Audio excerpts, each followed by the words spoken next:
Now with Lody Kong, then, for instance, with Dreams and Vision, did he listen to it before you? Did you ask him for advice in a way? Yeah, never really like advice. Really. He just kind of like he would tell us if he likes it or not, you know, and. Well, he had seen us play a lot of those songs on tour as well already, so it was more we went to him and we're like, hey, we're finally recording this one and we're doing this, and you know, we kind of want to do it on our own and do all that because, you know, not that our perception is like this, but a lot of people are like, oh, fuck those kids, they just have this because of their dad. When, you know, we're going on tour 6 months out of the year, we're working 12-hour days every day, moving gear, setting up stages, tearing them down, selling merch, packing the trailer, you know, driving to the next place.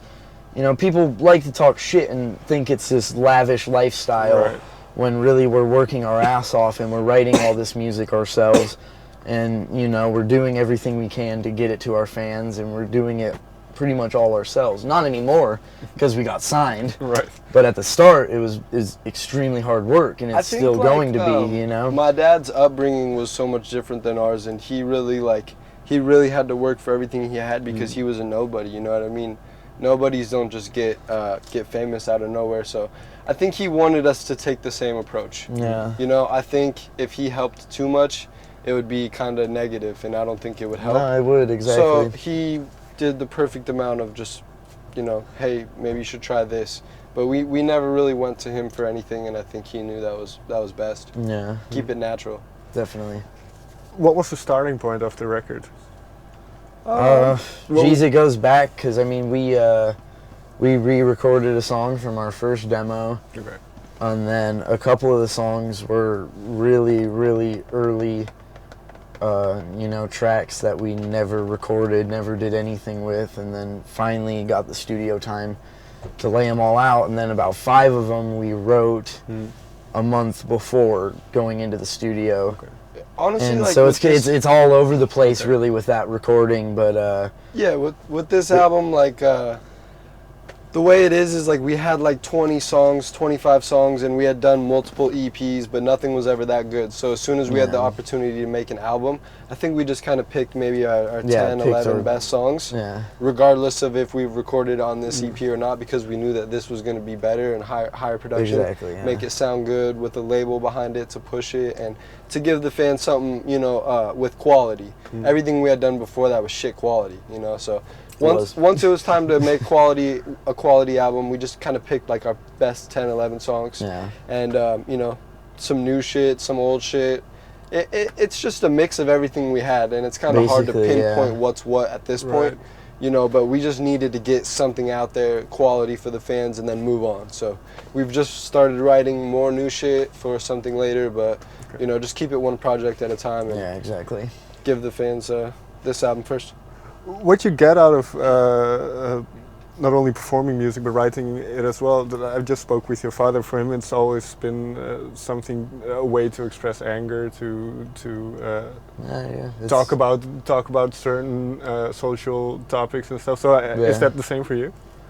Sort of. You know, we see music as art and magic and whatever you want to call it, you know, just the same as everyone. And I think every band has their own formula for making songs and for doing that, but we definitely can't deny that we love doing it, and that, you know, when the drums are hitting and the amps are plugged in and everything's live, that we fucking love it, and, you know, we live and breathe it all day.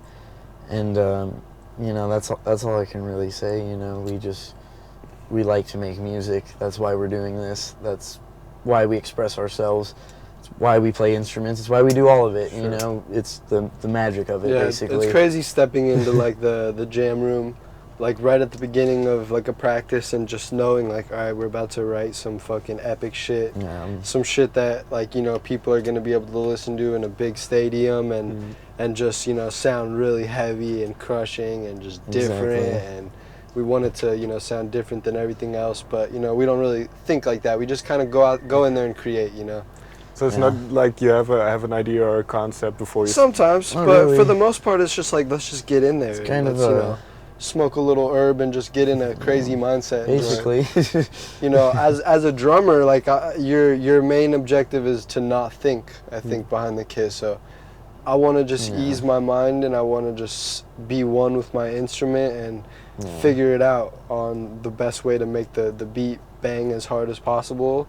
And you know, they'll just be playing shit, and then making sure we're not fucking up our chords or anything. You know? As a week goes on of practicing a couple little bits, you got a couple songs, sort of, and it's put it all together. Got some numbers for the fans, and that's how it is. Some numbers. Which one goes over best when you play them live? Which songs? I think the first and the last ones. Okay. Yeah, Chillin' Killin' does really good, which is the first track from the album. Second track we play live. That one does really good. And then the title track, Dreams and Visions, which we've almost always ended with since we've ever been a band, goes over really well. It's got this nice heavy breakdown at the end, and it's got some cool noises, and just every time we end it, you know, everybody in the crowd is into it and kind of wanting more, you know, but goodbye, we're done. You know. Was this one of the older songs, or one that you wrote after? This one's kind of like in the middle. Okay. It's kind of like right in the middle. We've been playing it for a while. Yeah, it wasn't one of our like early songs that we ever wrote with the band, but it was like it's pretty old already. In the middle. Yeah, we've probably written it for like 2-3 years now. Yeah. Because obviously the album is bears the same name. So is there a special significance to this song? Yeah, of course. I mean, like we said, we've ended, you know, a lot of shows with it, and it's always kind of our goodbye to the crowd and whatnot. And on the recording, we added, you know, some cool stuff to it to make it original, like some rain and some ambience and stuff like that. So it definitely, it is a meaningful track. You know, we all love playing it, and it was really fun to record. And I feel like the recording is a really good representation of what we do live, you know, as close as we can get without pummeling it in everybody's face, you know. Is there that's quite interesting, because is there a difference between how you perform live and what ends up on the album? Do songs evolve, so to say? There's always a little bit. I wouldn't say we change the actual songs, but one night, you know, we might slow a part down a little bit and get a little more crunchy and sludgy, and maybe another night speed up a part that's already pretty fast and just make it really, you know, really in your face and just angry. And, you know, we definitely get different tones. You know, how I think of recording is you're recording this song as if it's just one live performance you're doing of it, you know, and that's a big thing with us in the studio, is trying to get it to just sound like it's us on stage, or, you know, it's just us in a hot room jamming, you know. And what chucks me off just a little bit is when you're recording, you don't have the energy of the crowd.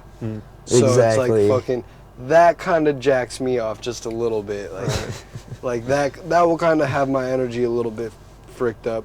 I think it would be cool to bring in a crowd when you record and just throw them like with the engineer and just like get bucked real quick. Yeah, that would be. Let me hear them shits in my headphones. Turn them shits up in my headphones.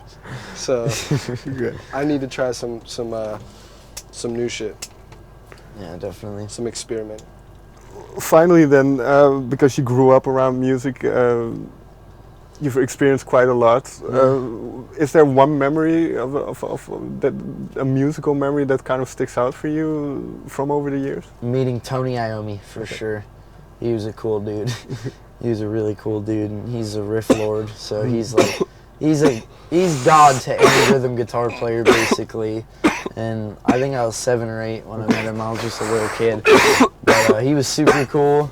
You know, he gave me a little pointer. You know. What did he tell you? He just, you know, kind of showed me how to pick and how to, you know, do that, and just, you know, obviously don't ever stop playing. Right. You know, and I always, you know, thought about him when we were starting the band and doing stuff. Thought about meeting him, and I was like, man, I finally did it. It took 8 years from when I met him, but I stuck with it and I did it eventually. You know, so it was definitely really cool, very memorable. And then memorable. And for you, Zyon, because you played behind Bill Ward, and then those kind of things. I have a couple that stick out. Bill Ward, meeting him, and he told me a couple things. I don't really remember. I was so young, and I wasn't even drumming yet, so I don't think I was even really listening much to what he said. I was just like, who's this old dude telling me some random shit? And it's like now I'm like, dude, what the fuck? What did he say? I'm like always trying to think of what he said. So that was one of them. Another one was when I chipped this tooth out. It was playing in Ireland, and you know, mid-set, drumstick right on my tooth, whole front tooth's gone. This is fake now.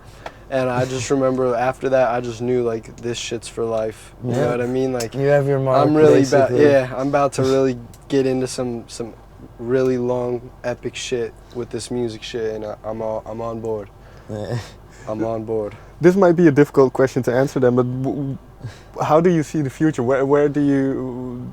I don't like to ask where do you see yourself in 5 or 10 years, but what do you want to accomplish, so to say? Or when will this music career be successful to you?